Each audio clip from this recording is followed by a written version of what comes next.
Hi everyone, it's Lucy from My Crazy Craft Life, and today I'm here with a design team post for Scrapping for Less. Today I'm going to be making a gift card holder card. It is super easy to make, and I'm going to walk you through it. So what I'm going to be using is the Winter and Pink paper pad. I'm going to be using the Winter Fairies and Fairy House stamp sets from Scrapping for Less. And I am going to stamp them with some Memento Tuxedo Black ink, and then I am going to color them with some alcohol markers. Now I picked up some Ohuhu, I believe that's how you say it, markers off of Amazon. I've been hearing a lot about them for alcohol markers and that they're a good marker for, especially for the price. And I kind of wanted to see what I thought about them. So I ordered the 48 pack, and they actually have some decent colors for blending that are pretty close on the spectrum to be able to use. From what I mean, this is the first time I've used them, so I really don't have an opinion other than from using them that first time. They seemed pretty good. Like I said, I only bought the 48. They do have a 120 pack that's for around $100. They have the 48 pack was around 30, which actually ends up being about 60 cents, 62 cents a marker. So that's pretty reasonable.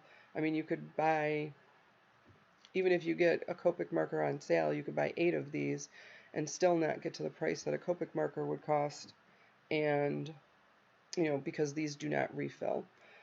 As far as I know, at least I haven't seen anything that they refill. They do have something that you can actually reverse the tip, so I don't know if you can actually replace it. But again, this is the very first time I used it, so I don't have a lot of opinions on it. They do have a brush tip. The brush tip seemed pretty good, but again, using it the very first time, I would hope everything would be perfect with using it just this one time. So I'm going to try using them a few more times and get an idea of, what I think about them. But like I said, at this point, I like the color blends. Like I said, they're definitely missing a lot with the 48 pack, but considering it's only the 48 markers, there's quite a few. And there's actually some good flesh tones in there, which is I was kind of surprised about, because a lot of times when you buy marker packs like this, that's the colors that are missing out of there, are flesh tones and stuff. But this one actually has some pretty good ones. The grays, the warm grays that are definitely lacking in there. Grays all around, but definitely the warm grays. The cool grays, you do have a little better, or at least a color blend that you can use. So, like I said, I'm going to try these out for a while, see what I think, but this first use, they seemed pretty good. And with only having the 48 markers, I think I got some pretty decent colors on there. The other thing that it is definitely lacking in this pack, and I don't know how the 120 pack is, or I believe they have a 72 pack as well, but they definitely don't have a lot of light, very, very light colors. But like I said, other than that, considering that it was 29 bucks for 48 markers that have a brush tip, and at least at this point they've colored pretty well, I would say right now that's a pretty good price, 62 cents a marker. But like I said, we'll see in a little bit how I still feel about it, or if how the tips, I notice the tips on sometimes on the cheaper markers don't always last as well as like Copic marker tips do. So I'm not going to leave all of this coloring in here. I want to kind of get to the card to make sure that we can kind of go over that and make sure, you have all of that, even though this is super simple. So I cut up the images out with my scan and cut, and then I just traced it over, or not traced it, but I outlined it with just a black marker. That helps to correct any imperfections from the cutting, so that you really can't see it, or if there's any white outline or anything like that. Then I took some Spectrum Noir sparkle pen and put it on the wings and part of the dress and the hat. And then I used the Wink of Stella pen for the little star to give her like a silver wand, of star wand, because I think the Wink of Stella is a little bit more silvery than, whereas the Spectrum Noir clear one is actually more clear. Then I used a Marvy Snow pen, And so what you do is you use this and then you use your heat gun to make it bubble up and make it puffy so that it's like puffy snow. And I used that on the trees, and then I ended up using it on the roof of the little fairy house as well. And then you'll just see me taking the heat gun and heating that up. Now, because I had already cut these images out, I had to use my little um, tweezers to hold on to those images because it does get really hot using the heat gun. And then, like I said, it worked so well, I decided to use it on my little fairy house. Now we're going to get into the card. Now, like I said, this is your card base. So you're going to take a 4 1/4 by 11-inch piece of paper, and you're going to score it 4.5, 5.5, and 6.5. That's it. 4.5, 5.5, 6.5. And then you're going to fold it mountain, valley, mountain. So the first one, a mountain fold, the center one is going to be a valley fold, and the last one is going to be a mountain fold. And you're going to kind of create that M or W or whatever you want to say. Now that center inch, you're actually going to tape it together. And you're going to do it at the 2 side score lines. So you had your inside score line that's making that little pocket. The 2 outside score lines are actually going right at the score line, not onto the rest of the card, but at the score line, you're going to tape it together. And I used some good score tape for that. Then you can do this by hand. I just happened to use this die because it was kind of the perfect size for a gift card.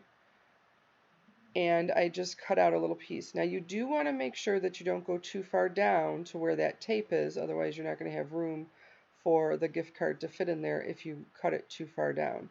Or you could just cut a little rectangle out by hand. You know, there's certainly nothing wrong with that. I made this a little bit smaller than the card, so then I had to snip it just a little bit, and I would suggest doing that than making it too large to start with. And then once you get the opening in there, and don't make fun of my hotel key instead of a gift card. I looked everywhere in my house for a gift card. I could not find a single one. I guess we haven't been out pretty much since March, so we don't have anything sitting around the house. But it fits perfectly in there, same size as a gift card. So then I cut out some pattern papers to put on the front and on the inside, and the card base ends up measuring 4 inches by 4 1/4. So you do want to make sure, or I'm sorry, 4 1/4 by 4.5 inches. And then the paper that you're putting in there is 4 inches by 4 1/4. And just make sure you get that on the right side because it is really close with just that 1/4 of an inch difference. I end up stamping the sentiment. I was going to put the fairy on the inside, and then I stamped the sentiment in the center, and she didn't fit. So then I decided to put the fairy house on the inside, and I really thought it was cute to kind of decorate that line that was, or the little pocket that's holding the gift card. So I used the trees that I made to just line that little pocket for the gift card. And I think this was perfect for a Christmas gift. You can make a ton of these super quick so that you can give all your gift cards out to whether it's your friends or your relatives or whatever it is, because I know for all of my nieces and nephews I give gift cards now. I don't bother trying to buy them something because they're too old and they're going to buy their own stuff. But then you're going to put a band around it. So I cut out a 1-inch band or a piece of paper from an 11-inch piece of cardstock and just wrapped it around. And you don't want to make it too tight. You want to be able to kind of slide it up and down. And then I just decorated it and stamped a sentiment right on the band. Now you could certainly decorate this more. The next thing I'm doing here is I'm going to create a quick envelope, and I just used copy paper. I would suggest using a little bit thicker, not a heavy, but maybe like a 60-pound cardstock to make your envelope. And for square cards or almost square cards, this works really well. You're going to measure it diagonally. This one measured a little bit over 6 inches. And then you're going to cut a square out that's about 1 inch larger than the card. So this is about 7 1/4 inches. Then you're going to put a little tag or a little notch right in the center of each area, and then just notch that out. Now I have a little punch that punches that out, or you can just cut out a little triangle right there. And then I am just scoring a line, and I just think this makes it a little cleaner and a little neater. You could just fold the card over itself, fold the paper over the card to create the envelope, but I just think the score lines make it a little bit neater. And then you just kind of fold everything in, kind of fold it up like an envelope. I used 1/8 of an inch score tape to tape down the bottom, and I did all sides for that. And then on the top, I just put a little bit on the, not a little bit, but 2 strips along the top. I wasn't worried about the kind of bottom edges there that you see there. So I am going to put the bottom up so that that holds the envelope together. And then I do put the score tape on the top of it as well, so that when I am ready to close that card up, all I have to do is pull off that backing of the tape, and it's all ready to go. So, like I said, this is a super fun, super quick card. I think it is perfect for the holidays coming up, especially with everything going on. People may not have a ton of time to be able to go out and buy a lot of gifts, so this may be what a lot of people are getting. But thanks for joining me. I hope you enjoyed this. Everybody stay healthy, stay crafty, and I will talk to you next time. Thank you.